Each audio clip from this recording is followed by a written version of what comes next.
welcome you to our Hot Topics presentation today, Discover the Hidden Chemistry in Your Water.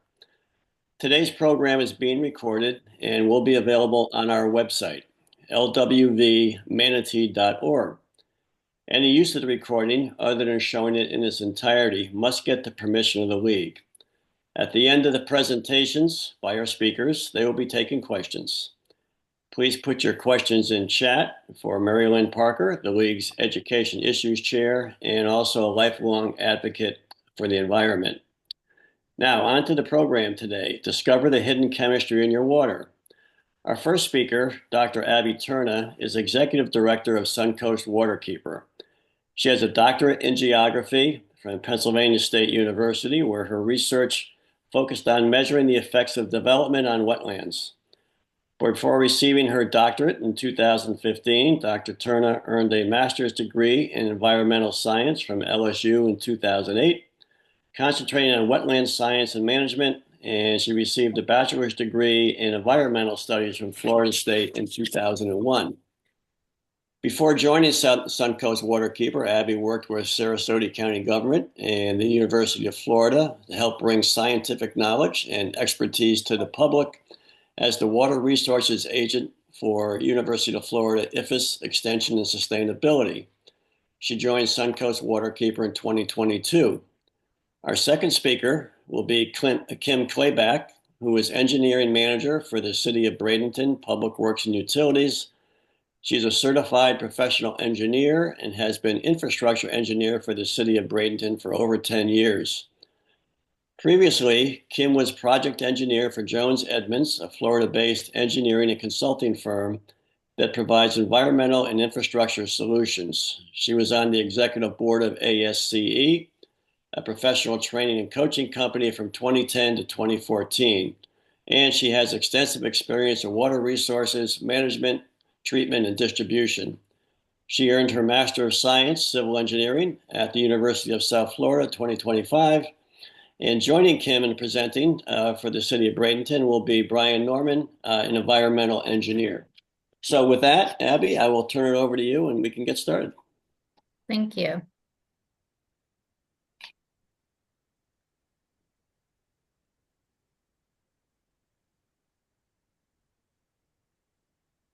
All right, so I have 12 minutes and I don't have my timer set, so hopefully someone will tell me when I only have 1 minute left. I have way more than 12 minutes to talk about, so I'm going to move quickly about what's in your drinking water. So I'm going to talk about Suncoast Waterkeeper's mission, the Safe Drinking Water Act, regulated contaminants, unregulated contaminants, how to find out what's in your water, and then I think at the very end, after Kim talks, we'll have questions. So you already heard about me. I'm not going to go through that, but the mission of Suncoast Waterkeeper is to protect and restore the waters on the Suncoast for the benefit of all. And we do that through things like this, community engagement. We also do scientific environmental monitoring. We have we do a lot of advocacy, and then when all else fails, we take responsible legal action. So I don't think I could talk to you about what's in your drinking water without talking to you about the United States Safe Drinking Water Act. So recently, the EPA celebrated 50 years of the Safe Drinking Water Act. It was started in, I think it passed December 16th, 1974. So just recently did it celebrate 50 years. And so before that Drinking Water Act, only 40% of municipalities that were serving potable water met the standards that it created in 1974. And now 92% of community water systems meet those standards. So the Safe Drinking Water Act has done a great deal to protect our local drinking water and our national drinking water. The EPA has developed standards for more than 90 contaminants. And so some of those contaminants include 53 organic chemicals, 16 inorganic chemicals, 3 disinfectant products, 4 disinfectant byproducts. So those are byproducts of the disinfectants that are used to get bacteria and viruses out of our drinking water, 7 types of microorganisms, and 4 radionuclides. But what's really interesting is that there's been 86,000 unregulated contaminants or unregulated chemicals that have been inventoried as potential for regulation. That's 86,000. So that's way greater than the number that have actually been regulated. And if I had more time, I would go through the system of how substances move from this inventory list to the unregulated contaminant list to actually being monitored and then analyzed for a suite of criteria, including whether or not that specific contaminant impacts the entire country. So that is an important component here, is that these contaminants that are listed as regulated, they impact the entire country. Now, how does that affect the state of Florida? The state of Florida really just adopts the United States Safe Drinking Water Act. So all the regulated contaminants within the Safe Drinking Water Act are also adopted in Florida. So you have to use the Safe Drinking Water Act as the floor, but you can have more regulated contaminants up to the ceiling, meaning the Safe Drinking Water Act, you have to adopt them all, but you could also be stricter. And you probably have come from a state that has stricter drinking water rules. If you come from California, there's also more stricter rules in Michigan and other places where they've recognized that there are contaminants not within this regulated list that are found within the state that need to be regulated. So Florida could also do that. So since 1996, there hasn't been a contaminant that has moved off of the unregulated contaminant list into a regulated contaminant until just recently, where 6 PFAS or per and polyfluoroalkyl substances, also known as forever chemicals, moved from the unregulated contaminant list to the regulated contaminant list. So that's the first time since 1996. That's really important to know that there's been a lot of review. Every 5 years, they review a list of priority contaminants on the unregulated contaminant list. And then whether or not those get regulated really depends on a lot of things. But in the past, in 2016, but the United States EPA was going to regulate 2 substances, strontium and chlorate, but neither one of them got regulated because of change in political structure. So because of that change, they were no longer regulated and they haven't been picked back up. But luckily, this one got adopted within the same political regime. And so now we have 6 forever chemicals that are regulated. But you don't have to start regulating them until 2026. So right now, there's a lot of monitoring to understand what is in your drinking water. And I'm going to show you some of those monitoring results. So this is for Manatee County, and really this was done through Suncoast Waterkeeper, working with University of Florida, Dr. John Bowden. So I'm only showing you 6 PFAS or forever chemicals in order to keep it simple, but there was over 21 PFAS looked at, or yeah, definitely over 21. I can't remember the exact number. And I should mention that there are thousands of PFAS inventoried. So there's 6 regulated by the United States Clean Drinking Water Act, not to begin until 2026. And then John Bowden and his lab looked for about 21.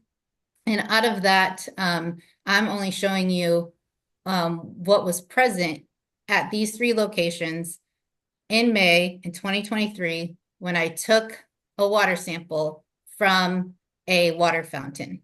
So basically, I went to county parks and I went to the drinking water station and I grabbed a bottle and I sent it to John Bowden's lab.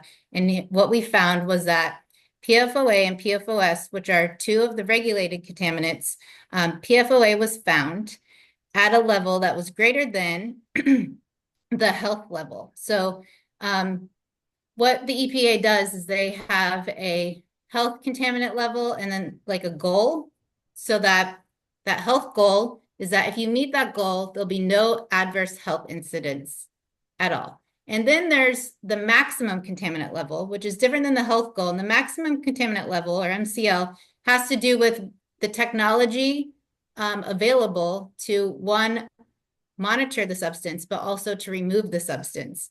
And so what is the reasonable effort of removal given different resources throughout the United States? And what is the effort for detection of this compound. So the maximum contaminant level is 4 parts per trillion, but the health goal is less than 0.004 parts per trillion. So what you can see for PFOA in Manatee County drinking water during this one day in May 2023 is that PFOA was at levels higher than the health goal, but less than the maximum contaminant level. PFOS was not detected, and PFNA, which is not regulated, was detected at 0.4 at one place in Palmetto, but the health goal right now is 10. So it's much lower than the health goal. So now, because PFAS is going to be regulated under the Safe Drinking Water Act,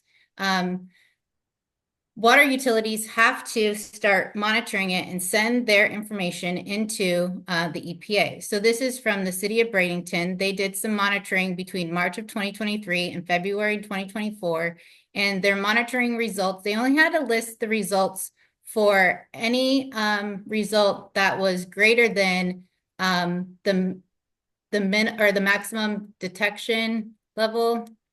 So basically, the EPA said, if the result is above blank, you have to report it. But if it's below blank, you don't have to report it.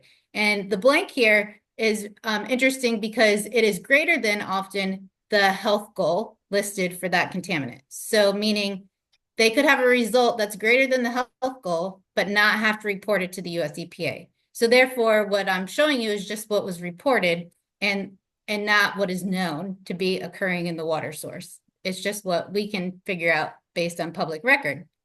So I've cut it short. They monitored for a lot more than what I'm showing you. And all I'm highlighting here is that PFBS, which is not a regulated contaminant, its health goal or health-based water concentration is 2 nanograms per liter. And you can see that it was found in the water at greater than 2, sometimes more than double 2. At this time in which the city of Bradenton did its water samples. But PFBA, which was also found, was much less than the health goal of 1,000. You can see it was only compared to, we're looking at nanograms, so 8.5 compared to 1,000. Same with PFHXA. You can see the results were much less than the health goal, which would be 3 or 3,000 nanograms per liter. And same with PFPEA, which is what you can see in nanograms per liter, 6.8, 8.5, and 6.5, which is much less than 1,000, which the Environmental Working Group sets as its health goal. So basically, I just took a bunch of information and I compared what was found to what we think are the health goals for these contaminants. But what is interesting is that the mixture of these contaminants could be more harmful to you than the isolated contaminants. So there is no mixture regulation for these contaminants. There are for a different swath of contaminants that are really not found in Florida. And that's why Florida should do a better job at regulating these, because we have our own special mixture of PFAS that should be regulated. And it's not identical to what is found throughout the United States. The last unregulated contaminant that I'm going to talk about is lithium. Lithium was found at both City of Bradenton and in Manatee County, and it was around 12 milligrams per liter. Micrograms per liter, and the goal is 10 micrograms per liter. So the health goal is 10, but it was found at 12. It's yet to be regulated, so we'll see what happens with lithium. Largely comes from it's naturally occurring within the Earth's crust, but can also be coming from batteries, which operate all of our smart technologies. So I also want to share with you, how can you find out more information? So if you go to, you can just put into your search browser, and please let me know how much, if I'm running out of time. If you put into your search browser, Consumer Confidence Report or drinking water quality, it's called the Consumer Confidence Report. but if you can also put in drinking water quality and then where you get your water from. So if I put in consumer confidence report, City of Bradenton, this is what comes up. And it tells you exactly where the drinking water comes from. So in the City of Bradenton, it comes from the Evers Reservoir, right? But then it also comes from aquifer storage and recovery. And I'm not going to go too into this because Kim is the expert in this, but I just want to show you that this is where you can get the information. And then the Safe Drinking Water Act requires the municipality to show you what's in the drinking water for a certain set of contaminants. So remember, there's over 90 contaminants, but they all have different sampling designs. So some you have to sample each day, some you have to sample each week, some you have to sample each month. Sometimes you don't even have to sample one for only once every 2 years. So it depends. And then based on the amount that you have to sample is when you have to report it. But I know that everyone's interested in fluoride. So if you look, you can see the amount of fluoride in the water. So they took a sample on April of 2023. It did not violate the maximum contaminant level. The level detected was 0.994, and the maximum contaminant level goal is 4. And these are about a minute to go, Abby. okay. So I just want to tell you that 4 is the maximum contaminant level, and you can see that naturally occurring fluoride is 0.99 or 1. Let's just say 1. But they do add fluoride to the water to water additive, which promotes strong teeth at the optimum level of 0.7. So I don't know if City of Bradenton adds, so I guess Kim will talk about that, but I know Manatee County adds, so let's look at theirs. So again, you can go to, you can put in your search browser, Manatee County, consumer confidence report, and then you'll get this drinking water report that talks about where they get their drinking water from. So you can see that drinking water for the customers in Manatee County is a blend of purified groundwater and purified surface water. So 15.8 million gallons a day from the deep groundwater and 35 million gallons a day from the surface.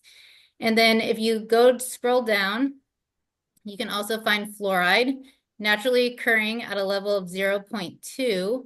And so they might add to 0.7. That's what municipalities usually do, is add to 0.7 in order to get what they call the maximum benefit. So you see that what they detect within the natural background is less than what they're, which is the benefit, I guess is what they call it. But in Sarasota County, where I get my drinking water from, there is no added, and the natural background level is about the same here that you see here that it is in Sarasota County. About 30% of municipalities in the state of Florida do not add fluoride. And so by the arguments in which are given for why to add fluoride, it would make sense that my teeth are worse than everybody else's, well, 70% of the state's teeth. But I can tell you that my family and I don't have cavities and we don't have fluoride in the water. And I'm sure if you compared the 30% to the 70%, there probably wouldn't be a huge difference in teeth health related to whether or not there's some fluoride added to water. So thank you so much for your time. And I'm sorry I didn't get to talk about everything because I was also going to talk to you about how to figure out whether or not your filter is going to do the job that you're seeking, but Well, maybe some other I'll time. tell you, go if you can do another couple minutes, Abby, is that okay? It's a little more technical than that, but we can talk about it another time, or maybe you want to ask a question about it. All right. Okay. Well, thank you very much, Abby. Appreciate that. Wish we did have more time.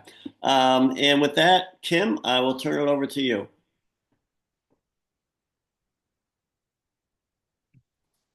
Good afternoon, everybody. Hope everybody's having a great lunch. We're going to talk a little bit about the history of the city of Bradenton, and then we're going to talk about the chemicals that we add to the water to make it safe for people that consume it. Little history on the city of Bradenton. We were incorporated as a city in 1903. It combined Bradenton and the town of Manatee into one municipality. So we've had water systems in the ground since before 1920 that served our populations over time. And it is an interesting proposition to supply water from a reservoir that is 7 miles away. That's not how we started, though. So we had a groundwater supply in the early 1900s. Kim, are you going to put up your PowerPoint or Um, no? Maybe I'm jumping the gun. do you see it now? Yes. Okay, beautiful. Yeah. Thank you. We had a groundwater supply early in our history, and we have switched to a surface water supply in 1930. We've had additional surface water supply expansion in 1985, and that is the system that continues to serve our 70,000 residents today. And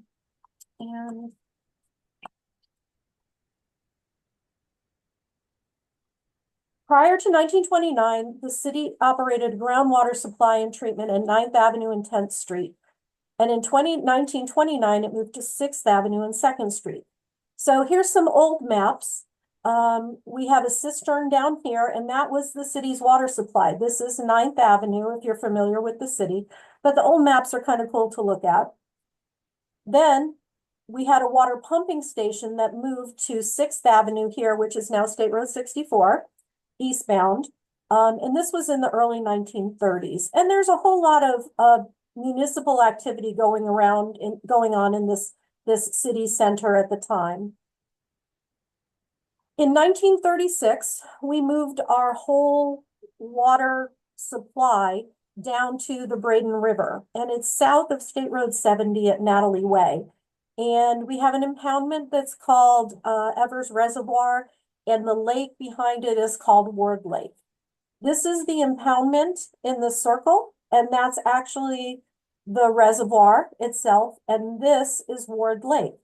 And these squiggly lines down at the bottom here, if you can see my cursor, that is the Bradenton River as it comes in. On the picture on the right, here is the intake where we take water in and send it to the water treatment plant, which is here. There's a concrete dam that goes across and creates the dam across the Bradenton River to the north. Here's again another picture. There's a closer picture of the water treatment plant. The city does all of our purification and treatment down at the water treatment plant. It is then piped to the city. It's a 7-mile journey from the water treatment plant to the city. We have 6 elevated storage tanks. This happens to be just a picture of one of them. And we have 2 groundwater storage tanks that are each about 2 million gallons in the high service pump station. And once it gets to the high service pump station, then we pump it out to the residents and the businesses in the city.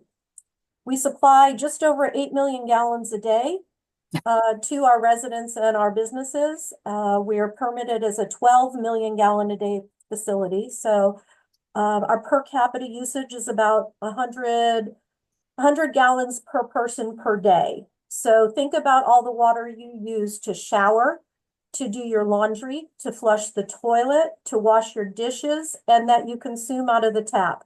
The average for the city of Bradenton and Manatee County as a whole is about 100 gallons per person per day.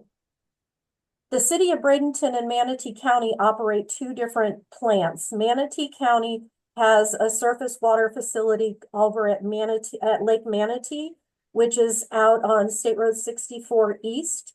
And again, the city's plant is down off of State Road 70 off of Natalie Way. We do not have a direct groundwater supply. We do not pump groundwater. The county does pump groundwater, and then they mix their groundwater with their surface water. Ours is a surface water source.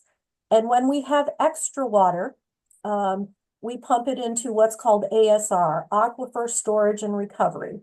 And we have 2 ASR facilities in the city. One is up in the city itself. The other one is at the plant. And when we have the excess water, we degasify it because you have to take the gas out of the water to put it underground. We pump it in and it creates the easy visual. It's a big bubble underwater. that doesn't pop. It contains water within itself. And then when we go through dry periods, we can pull the water out and provide water to the citizens after it goes through treatment. So this is one of the pumps that puts it down underground, and the two white pieces that are to the right of the picture are the storage tanks for the high service pump stations to pump it out to the city. We have our infrastructure. We have about 170 miles worth of water pipe that we manage that goes out, and we are we're in year 12 of replacing pipes because pipes do get old and age out of the system. A lot of cast iron pipes, which was great back in its time, is being replaced with PVC because PVC allows the pipe to stay open so you have better water pressure and better flow, and it lasts longer in terms of it doesn't have the break history that cast iron does at this point. We do treat our water, and I have the same report up that Abbey had on what we actually have in our water. And so this is a report that we are required to put out every year. And if you go on the city's website, it's got the last 7 years from 2023 back to 2017 or 16, I believe. And we list the contaminants that we're required to list by the EPA. They are a regulatory agency, as well as the Florida Department of Environmental Protection. Arsenic, which is, everybody has big concerns about arsenic. Just so you know, there's less arsenic in your drinking water than there is in rice, if you eat rice. And we do add fluoride to our water.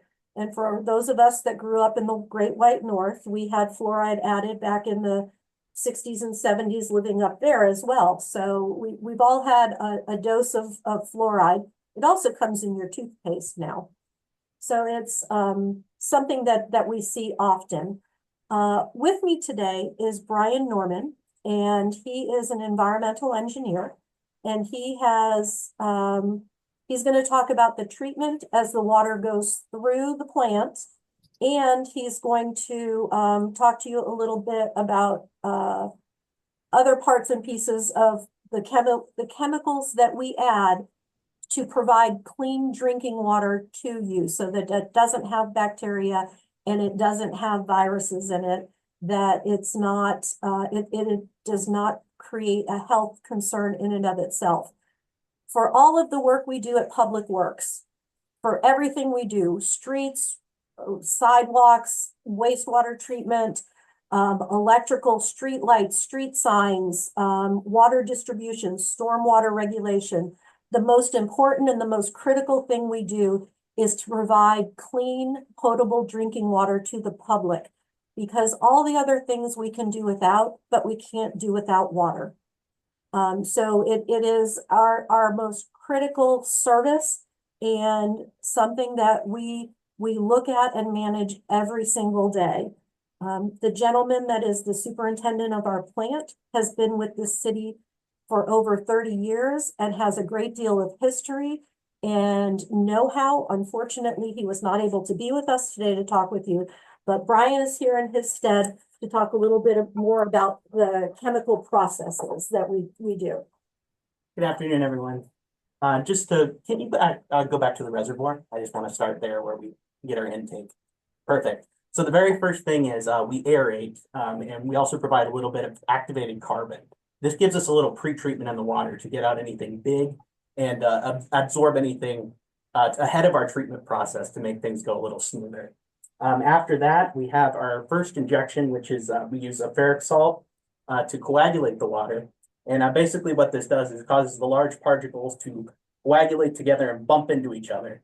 And as they do that, they get heavier. And so we're able to settle them out. After this, we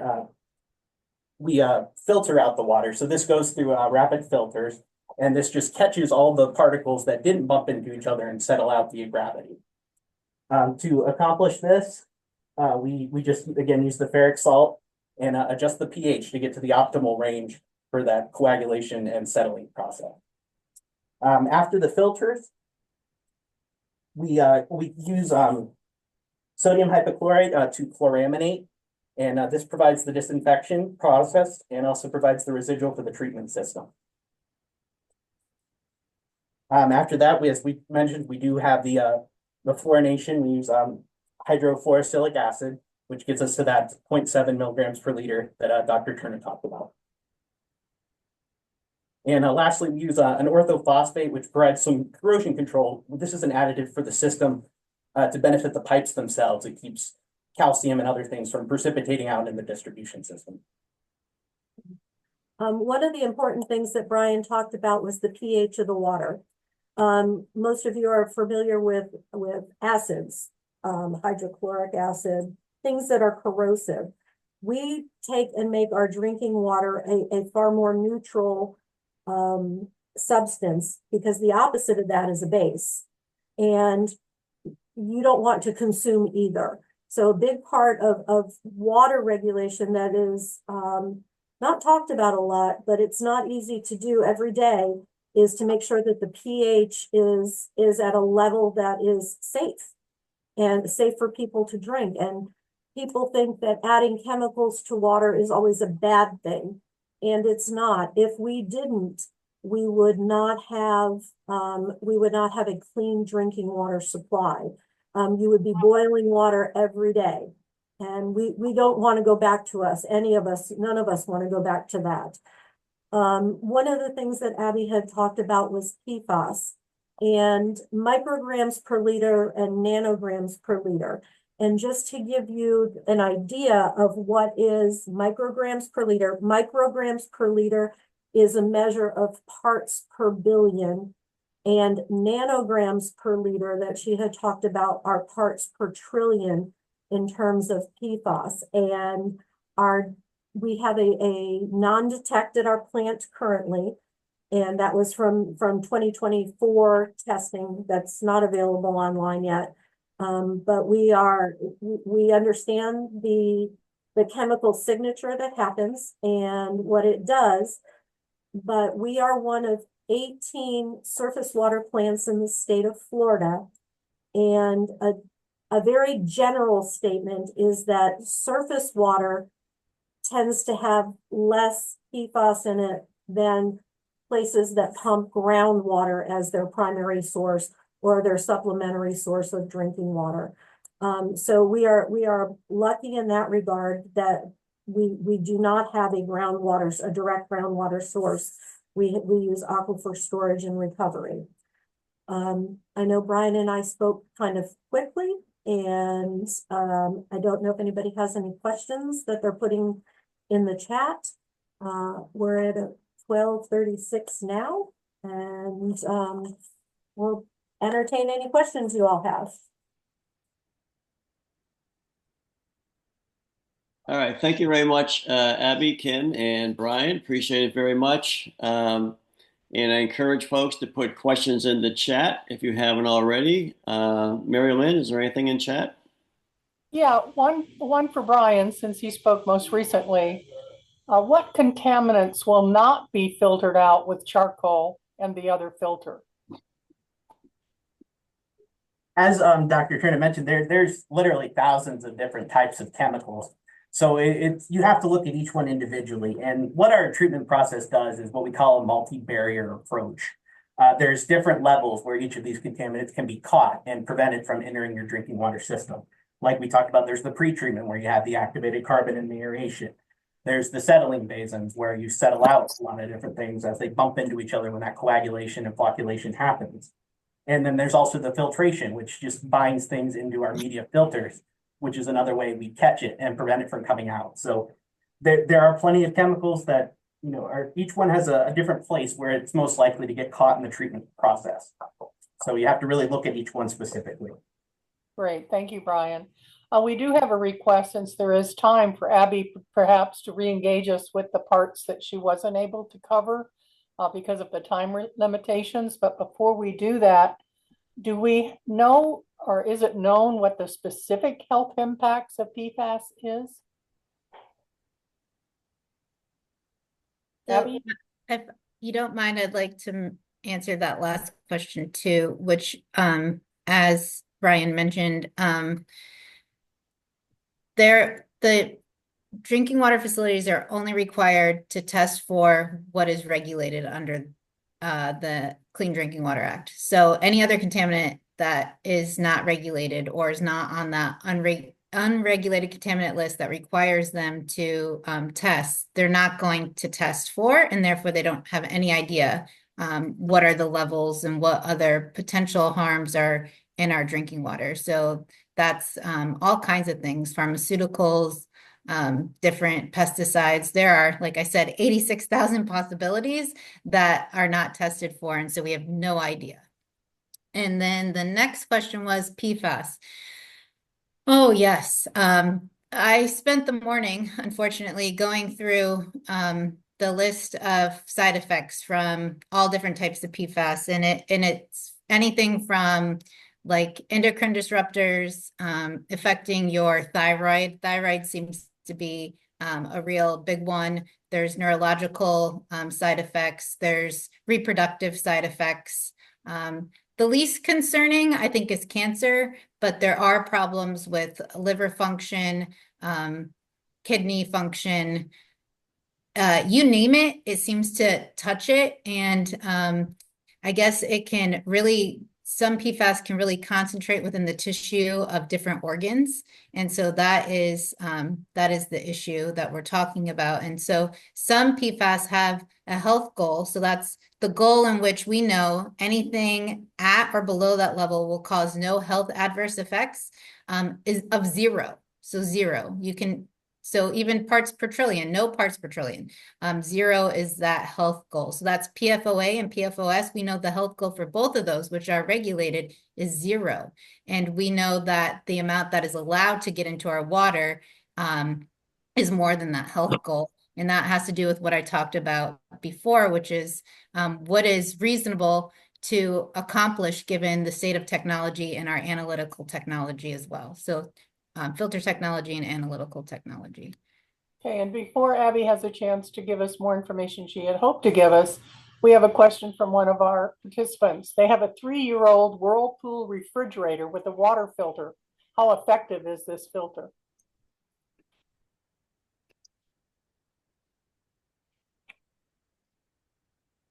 Who should answer that? Kim, you want to take a stab?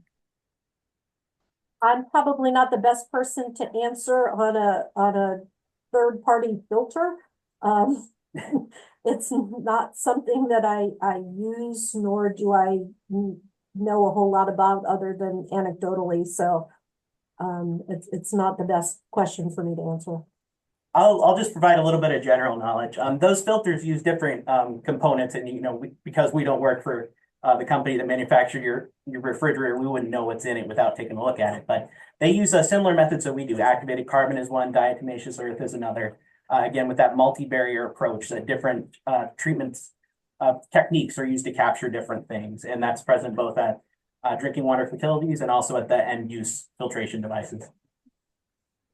All right, thank you, Brian. I'm not sure that I completely addressed the question, but this may not be exactly the right crowd to answer that specifically. So, but thanks for trying. And if there's no other questions, Abby, there's only one, and it may okay. But Abby wants to share with us. But is there reasonable technology to remove PFAS? Is there anything currently available?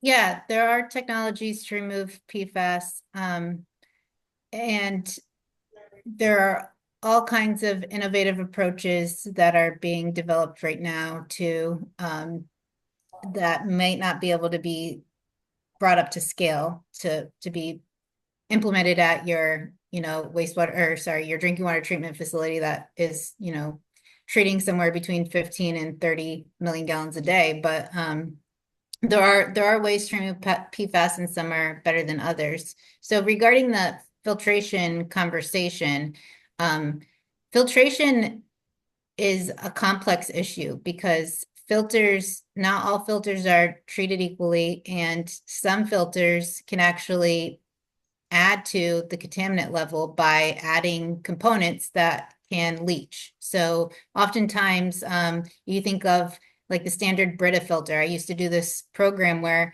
I would open up a standard Brita filter and show everybody what's inside. And what was surprising is that there's tiny plastic pellets that take up volume. So they take up volume along with the activated carbon, granulated activated carbon. So together they take up volume and slow down the rate in which water passes through. And the good rule of thumb is the slower the water passes through, the more contaminants that are being removed. But if that water is passing through something that also has a contaminant, then you could be actually harming yourself rather than reducing the contaminants. So you got to think about filtration as like kind of like a black box model. So what do you want to remove from your water? You have to start with a target. And then once you know what you want to remove from your water, then you can find the right filter to do that work. So that's what I was going to show you. And I will just quickly, I'm scared that I'm gonna make this more complicated, but it is very complicated. So I just want to share you, this is Aquasana. I have an Aquasana. I like Aquasana. But this is the performance data sheet. I like to look at these. I think they're really important. A lot of people think like the manufacturer just tells you to change the filter more often because they want more money. No, they actually tell you to change the filter based on scientific studies about when they stop being effective. So it's critically important that you follow the manufacturer guidelines when you change your filter. And you don't ever wait longer because you can actually be contaminating yourself that way too. So like I said, you got to think of it as what is your target? What do you want to reduce? Well, let's say our target is PFAS. Okay, so we scroll down here and we see you always want a third party, what is it called? Certified filter. So the third party certifying this filter is NSF. And here we look at the PFAS category. So they're only looking at PFOA and PFOS, and the reduction requirement is basically, I actually don't know. I think this is 7 parts per trillion. So if we divided it, if we multiplied it by 1,000, that would be per billion. If we multiplied it by another 1,000, so 1, 2, 3, 1, I can't see, sorry. 1, 2, 3. So it's 70. It looks like it's 70 parts per trillion, which is much higher than we want it to be, right? Because 70 parts per trillion is much higher than 0. And so if they allow for that, the result is that it passed. Overall reduction is 98.4%. The minimum reduction was 97.4%. So the reduction requirement is what I like to look at. So what does it have to reduce to? It usually is never 0. Sometimes it talks about the maximum concentration. What's the maximum concentration in the leftover water, and whether or not it passes, whether or not it's less than the maximum concentration. So you have to really read these and understand what they mean in order to know whether or not it's removing what you want. In general, I could say that in general, reverse osmosis is going to be the technology of choice to remove PFAS, but whether or not that reverse osmosis is, it's always going to give you an added benefit, but you also have to think about the waste that it's producing. You have to think about the activated carbon block that it's moving through, and whether or not, what kind of source is that from, because sometimes that could be a chemically derived source. Like they could, in order to concentrate into a block form, the carbon, they could do a chemical reaction, or they can do a heated reaction, a physical reaction, which is what you prefer. And so you also have to look at that to make sure that you're not contaminating yourself. So like I said, you know what the best thing to do is get on the phone and call the manufacturer and ask them questions. And I developed a list of questions for other people who've asked if I could develop a list of questions, and I did. And so you could call them and ask those questions, and then you can get some good information. You can determine whether or not that filter is right for you. But to start the process, I would go to environmental working groups. They have a water filtration, I guess it's a guide, but it's more than a guide because it's searchable. You can search by contaminant type, and then it'll tell you what type of filtration you should need, and then it'll point to you to all the different filters that have that filtration technology. And so then you can go through there to see which ones you wanna, which ones you like and which ones you want to call. Hopefully that all made sense. Where can they get your list, Abby? I Your list can of questions? email it to Alice or to you, Mary Lynn, and you can email it out to everybody. Thank you. Any other questions? Something's shown up in chat. Okay, I think we've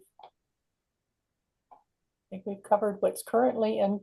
I have a question for the city of Bradenton folks. Since the city of Bradenton goes west on Manatee Avenue quite a ways, the businesses and the homes that front Manatee Avenue, do they get their water from the city or the county? That depends on where they're at. If they are within the city limits, we usually provide the water as well as sewer service. So is the homes or the property that fronts Manatee Avenue in the city where Manatee Avenue is in the city? Correct. Okay. Interesting. Thank you. Any other questions? If you want to just raise your hand, we can not make you type. Okay, back to you, Randy. Okay, thanks, Mary Lynn. And thank you, Abby, Kim, and Brian, and for folks that posed questions. We appreciate it. It was enlightening and thought-provoking presentations. We thank you very much. We encourage all of you to share the video of this presentation, which will be posted by tomorrow, and the link will be available on our Facebook page as well as on our website. Our league has some excellent upcoming programs. We hope you can join one or some. On our website, lwvmanatee.org, you can see the upcoming events and the action team meetings. On that same homepage, if you have not already done so, you can click the membership link to join the league. Today at 4:30, there is a government action team meeting, and there are other action team meetings in the coming weeks, such as education issues, voter services, social issues, and reproductive rights. The Natural Resources Action Team will meet on Thursday, March 20th at 5 p.m. on Zoom, and our speaker will be Charles Hines, Esquire. He's the Florida Gulf Coast Trail Program Director at the Trust for Public Lands. That session will be about the now developing Gulf Coast Trail, which will go through Manatee County in 2 locations. Charles will cover the trail's successes so far, the development plans, anticipated routes, and the beautiful landscapes it will connect, which will have significant impacts on our area's recreation and economy. And links to those are all found on our website. We thank you very much for joining us today, and have a good rest of the day.